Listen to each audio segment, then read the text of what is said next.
We are back on Morning Line. It is our final segment this morning with Starlet May. She is the chef running the show, and it's her imagination that comes up with many of the dishes at Anzie Blue over there in Hillsborough Village. It's great talking to you. Thanks for coming on. Did they have to twist your arm to come on the show? Or you say, oh, okay, I don't know anything about Morning Line, but I'll go sit with Nick. I was like That's 7:45. Cool. Yeah, that's kind of early in the morning. But you okay? Yeah. Oh, yeah, I love it. You're completely awake. Oh, yeah. You must be, yeah. Well, thanks for coming on. All right, so I love having chefs on because then I can just, get tips.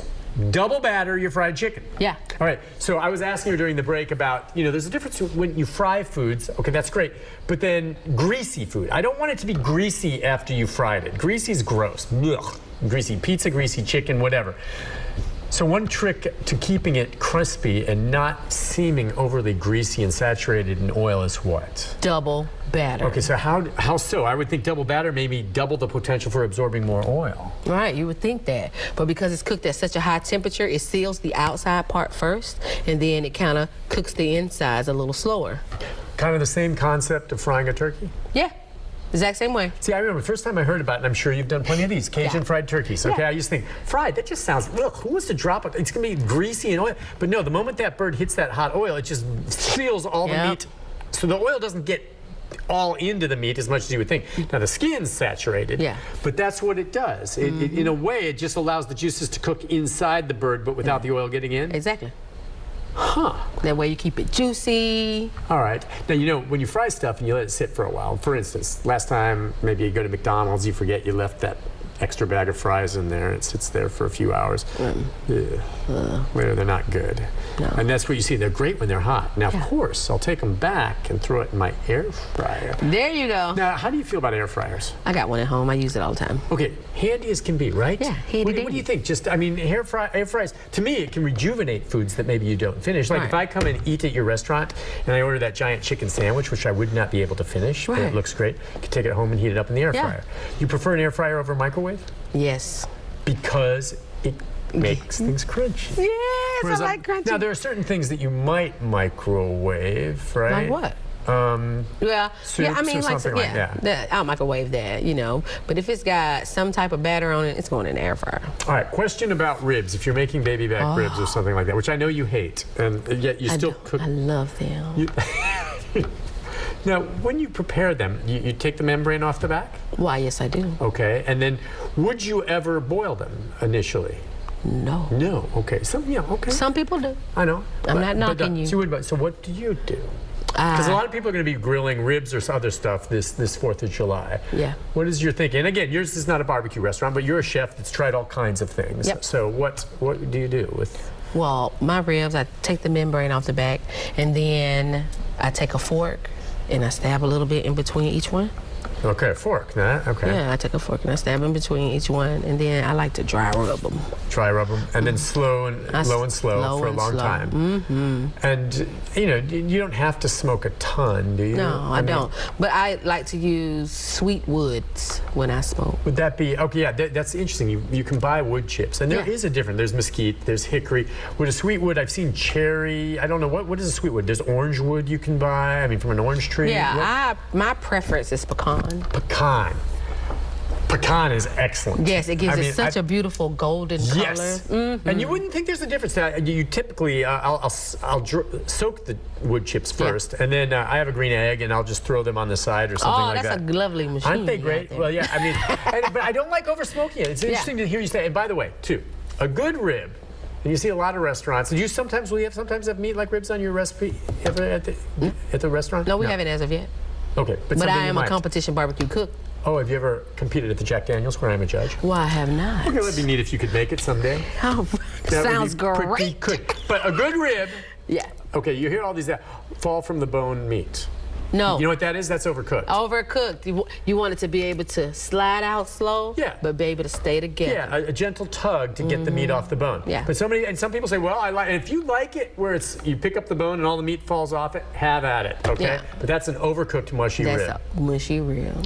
All right, someone called and wanted to ask this question. If you could explain why you think, or what it is about Southern cuisine that gives it the moniker comfort food. What is it that's comforting about it? I kind of talked about what it makes me feel like sometimes.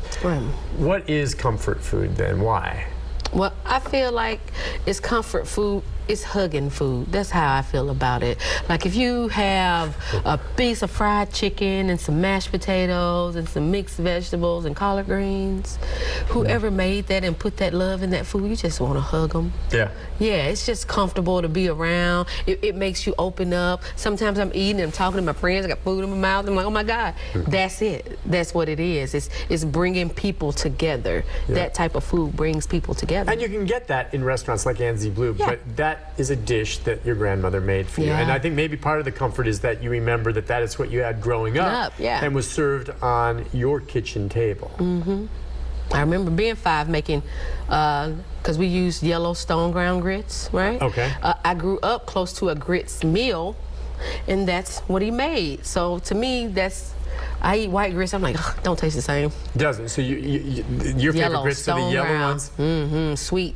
Sweet, stone ground yellow grits. Okay, Yeah. I think that's comfort food, and you know, whether it's breakfast, lunch, dinner, and we didn't touch much on this, but I mean desserts. Oh yeah. Okay. Keep it simple. Okay, talk to me. What's simple for you as a dessert? For me, it would probably be like some type of cobbler. Okay. I tell people when people invented cobblers, they knew exactly what was going on. You prefer a cobbler to a berry pie? Yeah. I do. Because that's where the fruit is really kind of just ingrained. Cobbler to me is almost like a mixture between a pie and a cake. Yeah. Okay. It's the You don't have marriage to of the two. It is. It is. Yeah. And cobbler's wonderful. So you guys, you'll make cobblers? Oh yeah, we make peach cobbler, we'll make strawberry cobbler, we'll make whatever. My best friend moved here, Emily Costa, moved here with me to help me run Anzie Blue, and she's a pastry chef. She loves desserts. I talk about all the savory foods. Now, we can do it all, you know, but I like savory foods more, and she likes desserts more. Perfect. The Yeah, two so of it's you a then. perfect marriage. I'm the same way. I'm like last savory week, as she made well. a panna cotta, and I'm like, Yeah. okay, I see you. So see, you do that. Do you guys try to focus in too when you can, especially this time of year, on the fresh produce that you get? Oh, like right yeah, now, for instance, I'm guessing if she's making cobblers, I mean, season's kind of past blackberries, but blueberry now. There's blackberries, which is, gosh, I love blackberry cobbler. too. Raspberries. So, in terms of trying to get locally sourced foods. Oh yeah, that's like a major thing for us. All right. I definitely do try to buy as much local as I can. Well, it can like- be almost farm to table if you're Yeah. getting it. So where do you go? Do you have distributors? Will you hit farmers markets ever yourself? Do you walk around to get Yeah, ideas, all things of like that? All of that. If a person gives me an idea, be like, this person has the best beef, whatever. Well, I'm going out there to see. I like to know what they're eating, how they're being taken care of, because you will taste it. Yeah. You know what I'm saying? So. But you go and you find something that you like, and then you'll go with that. Yeah. All right, talk a little bit real quick about this book. We just have about 2 or 3 minutes left, and A Star Among Us, a chef's story. So this book is a combination. It gives some of your background and your beliefs on food, as well as fantastic. Talk about this, and this is just out, right? Yeah, just came out on Friday. It actually came out on Thursday, which was my birthday. And happy birthday. we had the book launch on Friday at Kendra Scott. And so this was just like a labor of love. I'm like, I've been cooking for so long. I tell them these recipes have been being built pretty much all my life. And now it's just crazy to see it in print and ready to go. Isn't it kind of neat? But what you're doing, were some of these recipes, I know most of them are in your head, but Yeah. I always love those recipes that folks have maybe in an old book or something that's handwritten, sketched on an 8x5 card or something like that. Yeah, and it's- my grandmother passed in November, and my mom passed in January, and all I wanted was the cookbooks. The cookbooks. Just give me and the then- cookbooks Yeah, with their the little scribbles highlights and what works with this. See, this is a good fresh cookbook, but Yeah. once it's owned by someone, it should end up beat up with batter on it and highlighted notes. and circle and- pictures, I hope. Yeah, exactly, something like that. But I mean, and for you, I'm just curious, the recipes, and some of these dishes certainly are served at the restaurant and the like, but with much cooking as you've done, how did you decide what to include? What was your criteria for choosing recipes to put into this book? Well, number one, Anzie Blue was so popular so fast, and everybody's always asking me how to make everything. I was like, well, hey, how about I start there with the things that I cook most often? Okay. And then Good. in my next cookbook, because I already like it. Yeah, that's fun, huh? Yeah, so yeah, it was fun creating this and being with the team to make it, because it's self-published. Oh, okay. Oh, yeah, Self-published. so, yeah, we did it ourselves. But you don't mind sharing the knowledge. You know how some people say, "How'd you make that?" It's like, well, you know, you hear all the time. So, well, that recipe for that sauce is a secret. Or No. I have this motto that I live by. It's called dying empty. And what that means is that all the knowledge I gain, I want to be able to give it. When I leave this earth, I want to have no knowledge left. And share it, and I so want that to your share knowledge and give lives it on. out. I think it's a great way to live. And it makes sense. But I'll say this: you can share it all, you can see it in here, but you cannot learn, or I guess from a book, the skills that you've accumulated over the years. Right. Anyone who wants to start cooking like this is going to take some trial and error. Yeah, Follow you might the burn it a recipes. couple of times. Yeah, it's okay. It's okay. I mean, just let that go. But I mean, stick with it, and then just keep.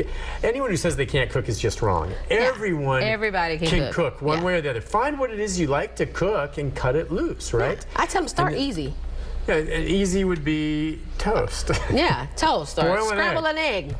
What's that? Scramble an egg. Scramble an egg. Breakfast is definitely the easiest thing to start to cook. I mean, I can pour the cereal out of the box in the bowl easy. Easy. See, you already did. Accomplished. That's baby steps. Baby steps all the way. I'll tell you. Starlet, it is a pleasure having you on. It was great to meet you. Thank you for coming. Are you at the restaurant most days?